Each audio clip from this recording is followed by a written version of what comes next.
अपर जिलाधिकारी की पत्नी पहुंची नौतनवा, मांस व्यापारियों के साथ किया बैठक। तहसील नौतनवा के सुनौली की और नौतनवा थाने में मांस व्यापारियों व आमजन को पशु क्रूरता निवारण अधिनियम सहित विभिन्न पशु संरक्षण कानूनों व पशु अधिकारों के विषय में लोगों को जागरूक किया गया।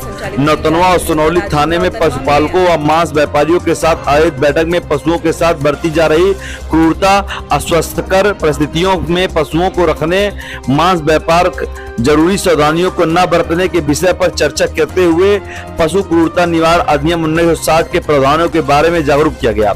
वन्य जीवन संरक्षण अधिनियम 1972 साथ ही भारतीय दंड संहिता की विभिन्न प्रासंगिक धाराओं के विषय में विस्तार से बताया गया।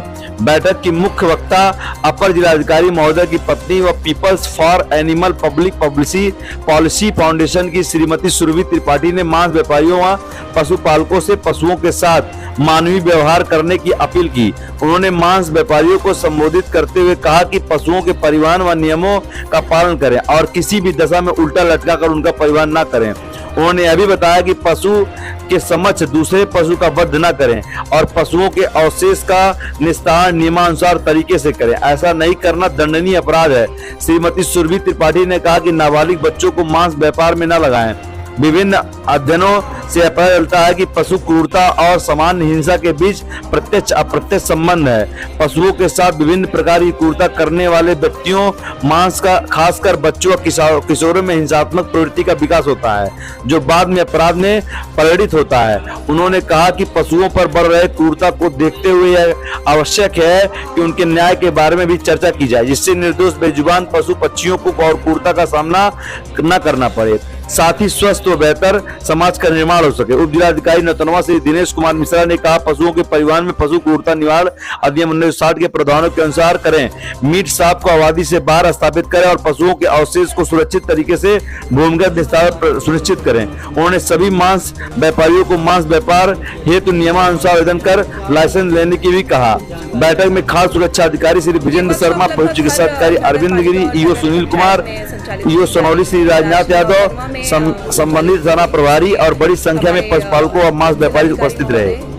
ये वर्कशॉप लगभग हर नगर पालिका और नगर पंचायत में संचालित की जा रही है और आज नौतनवा में संचालित की गई, जिसमें हमारे उप जिलाधिकारी महोदय, ईओ साहब और डिप्टी सीबीओ तथा पुलिस की उपस्थिति में ये संचालित की गई है, जिसमें मांस विक्रेताओं को खाद्य सुरक्षा के नियम बताए गए और साथ ही पशुओं के कल्याण को लेके और पशु क्रूरता अधिनियम को लेके उनको अवगत कराया गया है कि किस तरह से एक बेसिक तौर पे आप पशुओं के कल्याण को देखते हुए आगे अपना व्यवसाय संचालित करें। जैसे कि महाराजगंज में एक बहुत बड़ी प्रैक्टिस देखी जाती है, जो मोटरसाइकिल पे मुर्गियों को उल्टा लटका के लेके जाते हैं। तो इस तरह की जो प्रैक्टिस है, इसको हमारे पुलिस और उप जिलाधिकारी महोदय की तरफ से एक कड़ा संदेश दिया गया है कि इस तरह की चीजें अब आज के बाद प्रतिबंधित कर दी जाए। इस तरह से आप परिवहन ना करें और पशुओं के परिवहन को लेके और भी बिंदु उनको बताए गए हैं बिंदुओं के बारे में,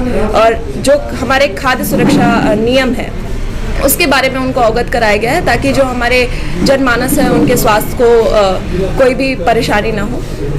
लगातार आप वर्कशॉप में भाग ले रहे हैं, लोगों के साथ मीट कर रहे हैं, किस तरह का पॉजिटिव रिएक्शन मिल रहा है और क्या लोगों की प्रतिक्रिया, क्योंकि जिस अधिनियम के बारे में उनको जागरूक किया जा रहा है, किस तरह की प्रतिक्रिया उनकी तरफ से आ रही है? लोग काफी जागरूक हो रहे हैं और ये सारी जो जिस प्रैक्टिस की मैं बात कर रही हूँ, ये 1 साल से लगभग चले आ रहा है, वो प्रैक्टिस अब धीरे धीरे कम होने लगी है और उम्मीद है कि इस तरह से खत्म हो जाए, कम के बाद अब ये खत्म हो जाए। मैम, क्या लगता है कि पशु क्रूरता अधिनियम लोगों को पता है या इसमें और भी जागरूक करने की जरूरत है लोगों को? कुछ लोगों को पता है और कुछ लोगों को हमारा पूरा प्रयास है कि हम उन्हें जागरूक कर सके। जो कि पशु क्रूरता निवारण अधिनियम 1960 है, उसमें पशुओं के अधिकार के बारे में बात की गई है, जो डेली बेसिस में उसमें क्या क्या हम पशुओं को लेके जो अपने घरों में भी हम ना चाहते हुए और ना जानते हुए हम उस तरह की गलतियां कर बैठते हैं। तो ये हमारा प्रयास है कि लोगों तक ये सारी बातें पहुंचे और उनके अधिकार के बारे में लोगों को पता चले कि हम किस तरह से पशुओं के साथ हमें